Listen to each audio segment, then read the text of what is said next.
Hello everyone, welcome back to my daily blog. আজকে আমার সাথে আছে দিদিরা, একজন ভিডিও এডিট করছে আর একজন স্টোরি লিখছে। আমি তো রোজ ঘরে একাই ভিডিও বানাই, তাই কালকের ব্লগটা দেখে দিদি বলেছিল ব্লগ শুট করার সময় আমাদেরকে ডাকিস, আমরা শুট করে দেবো। অথচ দেখো আমি এখানে একা একাই মেকআপ করছি, ওদেরকে বলেছি ভিডিও করে দিতে, ওরা নিজেদেরটা নিয়েই ব্যস্ত। ওরা বলছে যে একটু দাঁড়া, এক্ষুনি করে দিচ্ছি, কিন্তু আমার তো একটুও ধৈর্য নেই, তাই আমি একাই শুট করে নিয়েছি। আমি ভিডিও বানানোর সময় মাঝে মাঝে নাকের ফুল চেঞ্জ করি, আর আমি যেই নাকের ফুলটা সবসময় পরে থাকি ওটাই পড়তে ভুলে যাই, তারপর আর নাকের ফুলটা ঢুকতেই যায় না। এই নিয়ে আমাকে দুবার নাকের ফুটো করতে হয়েছে। সত্যি এবারে বন্ধ হয়ে গেলে আর করব না, কারণ প্রচুর ব্যথা লাগে। এদিকে আমি প্রায় রেডি হয়ে গেছি আর দিদি এখানে স্টোরি শোনাচ্ছে। আমার মেকআপ কমপ্লিট, এখন শুধু আমি চুলটা সেট করব, তাতেই হয়ে যাবে। কাল আমি ভেবেছিলাম যে কালকে 6টা ভিডিও করব, কিন্তু কালকে কারেন্ট চলে গিয়েছিল আর কারেন্টই আসেনি পরে, তাই আজকে আমাকে অনেকগুলো ভিডিও করতে হবে। দিনে চাইলেই কিন্তু অনেকগুলো ভিডিও করতে পারি, কিন্তু এই যে মেকআপ করে নিজেকে দেখতে দেখতে আর আয়নার সামনে ঢং করতে করতে আমার 24 ঘন্টা লেগে যায়, তাই আমার ভিডিও বানাতে প্রচুর লেট হয়। আমি দুপুর 12টা কি 1টার দিকে ভিডিও করা শুরু করি, কিন্তু আমার শেষ হয় সন্ধ্যার দিকে। আমি একা ভিডিও বানাই, তাতেই আমার কত টাইম লেগে যায়। আবার আমার দিদি বলে যে 3 জনে নাকি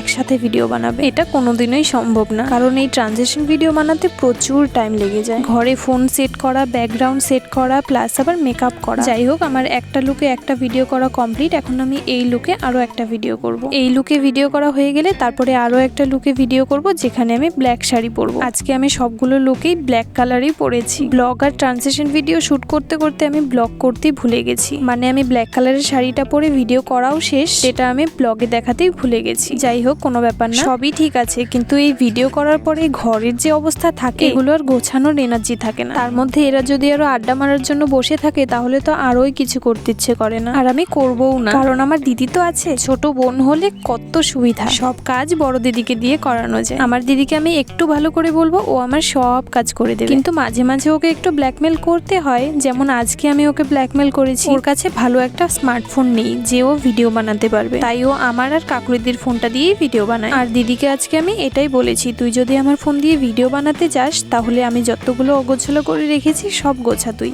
আর দিদি কি বা বলবে, আমি যেভাবে ওকে কাজ করতে বলি ও করতে বাধ্য। আমার কথা শুনে মনে হচ্ছে যে আমি সবসময় ফায়দা ওঠাই, তাই না? ফায়দা তো টুকটাক সবাই ওঠায়, কেউ বলে বেড়ায় আর কেউ লুকিয়ে লুকিয়ে ওঠায়। আজকের জন্য এইটুকুই, দেখা হচ্ছে নেক্সট ভিডিওতে। বাই।